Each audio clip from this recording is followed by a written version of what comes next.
Hello friends, आज हम पढ़ेंगे क्लास 9th का मैथ का प्रश्नावली 1.5। तो कह रहा है कि बताइए नीचे दी गई संख्याओं में कौन कौन परिमेय है और कौन कौन क्या है अपरिमेय है। तो पहला क्वेश्चन क्या दिया है, कह रहा 2 माइनस रूट 5। तो देखिए किसी परिमेय संख्या में किसी अपरिमेय संख्या में परिमेय संख्या जोड़ने पर जो प्राप्त होगा क्या होगा अपरिमेय। इसमें क्या कर रहा है, मान लीजिए इसका स्पष्टीकरण कैसे करेंगे, कोई पूछे कि मतलब कैसे कर सकते हैं कि 2 माइनस 5 कड़ी में 5 क्या है अपरिमेय संख्या। तो इसके लिए क्या करेंगे, जो रूट 5 है वो क्या है अपरिमेय संख्या। तो इस प्रकार हम क्या कर सकते हैं कि ये जो पूरी संख्या है वो क्या है अपरिमेय है।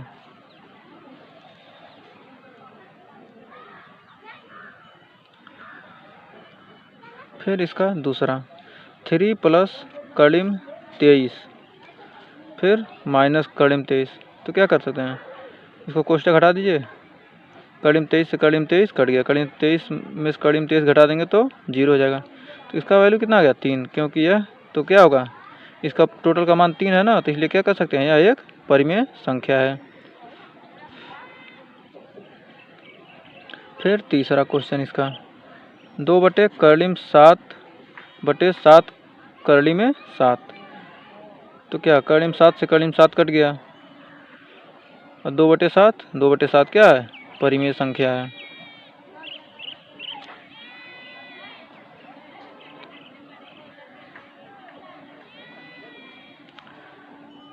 करा 1 बटे कड़ी में 2 क्या है 1 बटे कड़ी में 2। चूंकि कड़ी में 2 अपरिमेय है इसलिए दिया गया संख्या अपरिमेय होगा। जो 1 बटे कड़ी में 2 है क्या है ये भी अपरिमेय होगा। क्यों, क्योंकि कड़ी में 2 है इसमें। तो कड़ी में कोई भी मान होगा जिसका वर्गमूल पूरा पूरा ना निकल सके तो क्या होगा अपरिमेय संख्या। फिर कह रहा है 2 पाई परिमेय संख्या का अपरिमेय संख्या। आप हम पहले ही पढ़ चुके हैं कि जो पाई होता है वह क्या होता है अपरिमेय होता है, इसलिए पूरी संख्या क्या हो जाएगी अपरिमेय संख्या। का निम्न दूसरा क्वेश्चन पे आ जाइए, कह रहा है कि निम्न व्यंजकों में से प्रत्येक व्यंजक को सरल कीजिए। तो क्या है 3 प्लस कड़िम 3 और 2 प्लस कड़िम 2, इसका क्या करा सरल कीजिए। तो दोनों का अलग अलग दोनों का गुणा कर लीजिए, 3 से गुणा करेंगे इस कड़ी में 3 गुणे 2 फिर 3 कड़िम 2 फिर कड़िम 3 इंटू 2 कड़िम 3 फिर इसका कड़िम 2 गुणे कड़िम 3, 3 दूनी 6 3 कड़िम 2 3 कड़िम 2 2 कड़िम 3 2 कड़िम 3 3 दूना 6। अगर कड़ी में 2 संख्या है तो उनका आपस में गुणा होकर एक कड़ी में लिख देंगे। फिर इसी प्रकार दूसरा क्वेश्चन इसमें 3 प्लस कड़िम 3 फिर 3 माइनस कड़िम 3 के किस रूप का a plus B A minus B. तो a plus B A minus B का फार्मूला आप लोग पहले ही पढ़ चुके हैं, A square minus B square. तो क्या A square minus B square, 3 का स्क्वायर माइनस कड़िम 3 का स्क्वायर, 3 3 का 9 कड़िम 3 का स्क्वायर 3, 9 में से 3 गया 6, 6 हो जाएगा।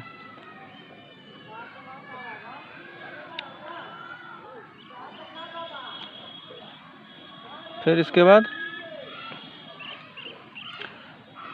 तीसरा इसका क्या रहा है कड़िम 5 प्लस कड़िम 2, इसको हल कीजिए। तो क्या कर सकते हैं कड़िम 5 प्लस 2 का इसका होल स्क्वायर दिया था क्वेश्चन। तो इसका होल स्क्वायर करेंगे A square plus B square plus 2ab। तो क्या आ जाएगा कड़िम 5 का स्क्वायर बराबर 5, कड़िम 2 का स्क्वायर बराबर 2, 2 कड़िम 5 प्लस कड़िम 2 ए इंटू बी है ना। तो कड़िम इसका 2 हो गया, कड़िम 5 और कड़िम 2 10 हो जाएगा। कड़ी में 2 है ये 5 2 7, 7 प्लस 2 कड़ी में 10। फिर इसके बाद चौथा कड़िम 5 minus कड़िम 2, कड़िम 5 plus 2 A minus B A plus B. इस फॉर्मूला लगाने के ए स्क्वायर माइनस बी स्क्वायर, कड़िम 5 का स्क्वायर 5, कड़िम 2 का स्क्वायर 2, 5 माइनस 2 3। क्वेश्चन कर रहा कि आपको याद होगा कि पाई को एक वृत्त की परिधि यानी कि मान लीजिए ई और उसके पास व्यास मान लीजिए व्यास को डी, अनुपात से परिभाषित किया जाता है, अर्थात पाई बराबर क्या है, C/D। इस तथ्य का अंतर्विरोध करता हुआ प्रतीत होता है कि पाई अपरिमेय है। इस अंतर्विरोध का निराकरण आप किस प्रकार करेंगे, मतलब आप निराकरण इसका किस प्रकार करेंगे। तो आइए हम इसको किस प्रकार करेंगे कि परिमेय है कि अपरिमेय। कह रहा है स्केल या टेप, मान लिया कोई स्केल है आपके पास या टेप है, उससे क्या करते हैं, मापते हैं किसी समय परिमेय संख्या के मान। जो मान लीजिए कोई परिमेय संख्या मापते हैं तो क्या, कोई भी संख्या मापेंगे तो क्या उसका लगभग मान, एक्यूरेट मान कभी हम नहीं माप सकते स्केल से या टेप से। तो कह रहा है कि किसी वृत्त की परिधि को मापते समय अर्थात पाई को गणना की सुविधा के लिए केवल लगभग में मान लिया जाता है। जो परिधि मापते हैं तो उसमें क्या करते हैं, पाई को क्या मान लेते हैं, परिधि की गणना के लिए सुविधा अनुसार मान लेते हैं कि पाई रहेगा तो आसानी से क्या कर लेंगे, हम परिधि की गणना कर लेंगे। लेकिन क्या है, केवल लगभग में लिया जाता है। सुविधा के लिए पाई की गणना किसके लिए किया जाता है, लगभग में।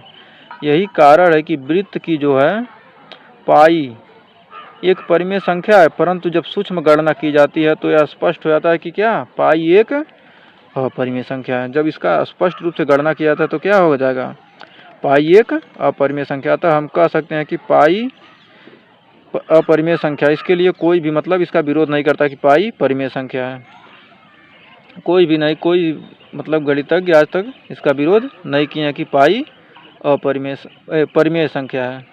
इसलिए क्या हो जाएगा, पाई अपरिमेय संख्या। संख्या रेखा पर कर्ली में 9.3 को निरूपित कीजिए। क्या कर रहा है, संख्या रेखा पर कर्ली में 9.3 को निरूपित कीजिए। तो इसको कैसे निरूपित करेंगे, क्या करेंगे, सबसे पहले क्या कीजिए, 9.3 सेंटीमीटर का एक रेखा खींच लीजिए। क्या AC रेखा क्या कर देंगे, 9.3 सेंटीमीटर का एक रेखा खींच लीजिए। फिर उसके बाद 1 सेंटीमीटर का AB रेखा खींच लीजिए, उसको आगे बढ़ा दिए 1 सेंटीमीटर। और फिर क्या करेंगे, उसके बाद इन दोनों का अर्धक करके मध्य बिंदु ज्ञात कर लीजिए। मध्य बिंदु ज्ञात करके क्या कर दिए, एक अर्ध वृत्त बना दीजिए। प्रकार में दूरी लेके ये दूरी ऐसे अर्धवृत्त बना दीजिए। अर्धवृत्त बनाने के बाद क्या करना है कि बिंदु A पर लंब डाल दीजिए। लंब डालने के लिए क्या करते हैं, प्रकार में कोई दूरी लेकर एक ऐसे दोनों तरफ चाक पाट दीजिए और दोनों तरफ से एक बार यहाँ से रख के एक बार यहाँ से प्रकार रखिए और इस पर काट दीजिए। फिर वही दूरी लेकर यहाँ पर काट रखिए, यहाँ से काट दीजिए। उसके बाद मिला लीजिए। जो ये बिंदु तब मिलेगा A और D, जो A और D बिंदु मिलेगा ये क्या हो जाएगा, यही कर्ली में 9.3, यही जो मान हमको दर्शाना था वही दूरी हो जाएगी। तो क्या करें, उसको रेखा दर्शाना है तो ये तो लंब के रूप में, तो क्या करेंगे, प्रकार में यहाँ से यहाँ तक दूरी लेकर एक ऐसे चाप काटेंगे तो यहाँ E तक आएगा। A और E, जो AE रेखा होगी यही क्या होगी, यही हमको ज्ञात करना था। देख लीजिए क्या किए, पहले कर्ली में 9.3 को संख्या रेखा में निरूपित करने के मतलब क्या है, इसका चरण रचना मतलब कैसे किया गया। सबसे पहले एक क्षैतिज रेखा पर 9.3 इकाई की एक क्षैतिज रेखा खींच लीजिए, माना CA बराबर 9.3 सेंटीमीटर। फिर AB बराबर 1 इकाई लीजिए, मतलब यहाँ से 1 सेंटीमीटर खींचना था आगे। उसके बाद क्या करना है, CB का अर्धक कीजिए। CB रेखाखंड का क्या करेंगे, अर्धक करेंगे। फिर CB रेखा का अर्धक करने के बाद क्या करेंगे, अर्धवृत्त बना देंगे। एक जब अर्धवृत्त खींचेंगे तो क्या करेंगे, बिंदु A पर लंब खींचेंगे। फिर जो अर्धवृत्त को बिंदु D पर काटता है, या AD क्या हो जाएगा, कर्ली में 9.3 हो जाएगा। AD को प्रकार को माप कर क्षैतिज रेखा CB पर A से रेखा AE और AD के बराबर कर्ली में 9.3 काटिए, अर्थात AD बराबर AE, कर्ली में 9.3। यह AE रेखा पर कर्ली में 9.3 का निरूपण हो गया। कह रहा है कि हम कैसे इसको सिद्ध करेंगे कि यह सही है कि गलत। इसका प्रमाण के लिए कह रहा ऊपर दिए गए चित्र से स्पष्ट है, मतलब जो चित्र दिया है उससे क्या है, CA की लंबाई 9.3 था, AB 1 इकाई था और वृत्त का व्यास कितना था, 9.3 पहले खींचे थे, फिर 1 सेंटीमीटर खींचे थे। उसके बाद टोटल का अर्धक करके इतना इकाई का क्या खींचे थे, वृत्त खींचे थे, क्या था, व्यास था। फिर त्रिज्या, इसका व्यास का आधा क्या आ जाएगा, त्रिज्या।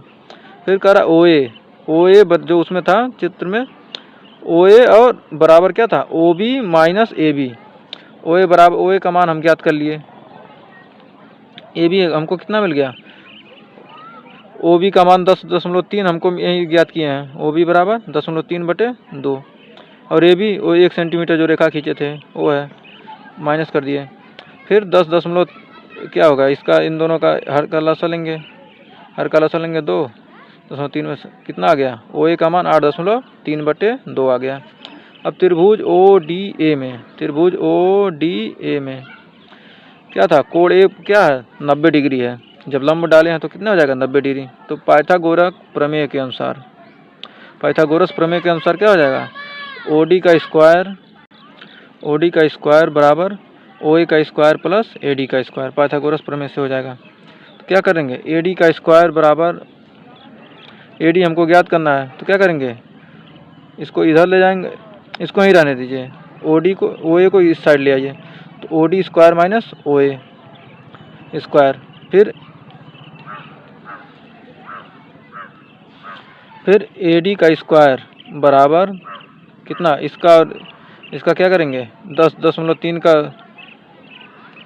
वर्ग निकालेंगे तो कितना आ जाएगा 106.09, 2 दूनी 4, फिर 8.3 का वर्ग निकालेंगे 68.89/4, फिर तो इसका बराबर क्या आ जाएगा, अब इन दोनों का हर बराबर है तो दोनों घटा लीजिए, इसमें से इसको घटाएंगे कितना हो जाएगा 37.2/4 आ जाएगा, 37.2/4 आ गया, 4 से भाग देंगे तो कितना आ जाएगा 9.3 आ जाएगा। तो ए डी स्क्वायर बराबर 9.3, जब इस साइड अगर स्क्वायर को इस साइड लेंगे तो यह क्या हो जाएगा करड़ी में 3, यही हमको प्रूफ करना था और क्या हो गया, ये प्रूफ हो गया है।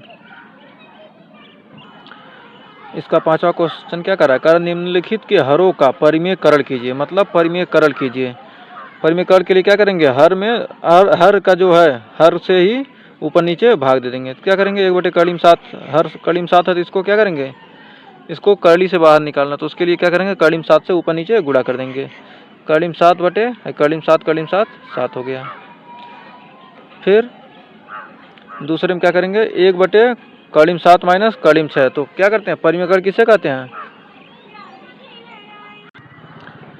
दूसरा क्वेश्चन क्या कर रहा है, इसका कर रहा है 1/7 माइनस कड़ीम 6, परिमेयकरण करने के लिए क्या करेंगे, उसके संयुग्मी क्या होता है, इसका ये दोनों सेम रहेगा लेकिन चिन्ह क्या हो जाएगा बदल जाएगा, तो कड़ीम 7 प्लस कड़ीम 6, इसका संयुग्मी क्या हो जाएगा कड़ीम 7 प्लस कड़ीम 6 से गुणा करने पर क्या करेंगे, इसके ऊपर नीचे इसमें क्या करेंगे इससे गुणा कर देंगे, तो इसमें गुणा करेंगे a minus B A plus B, तो किससे हो जाएगा A square minus B square, तो क्या करेंगे कड़ीम 7 प्लस कड़ीम 6, कड़ीम 7 प्लस कड़ीम 6/7 माइनस 6, फिर कड़ीम 7 प्लस कड़ीम 6 बचा, 7 में 6 गया 1, तो कड़ीम 7 प्लस 6 यही आंसर आ गया।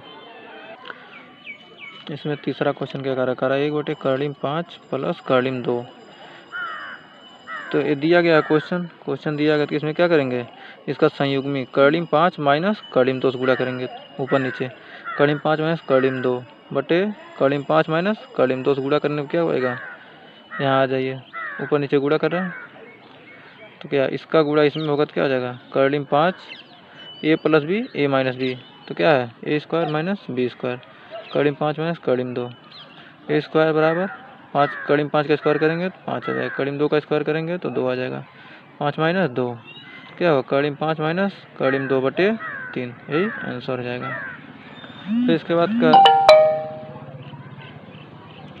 बाद 1/कड़ीम 2 7 माइनस 2, तो करा दिए गए में क्या करेंगे इसके संयुग में कड़ीम 7 प्लस 2 से गुणा करेंगे ऊपर नीचे, तो क्या करेंगे 1/कड़ीम 7 माइनस 2, तो कड़ीम 7 प्लस 2 बटे कड़ीम 7 प्लस 2 से गुणा करेंगे, तो क्या करेंगे इसमें A minus B A plus B, A square minus B square formula लग गया, कड़ीम 7 का 7, 2 स्क्वायर का 2 दूना 4, ये ऊपर का सेम रहेगा, 7 में 4 गया 3, कड़ीम 7 प्लस 2/3। यही आज का चैप्टर हमारा यहीं समाप्त होता है।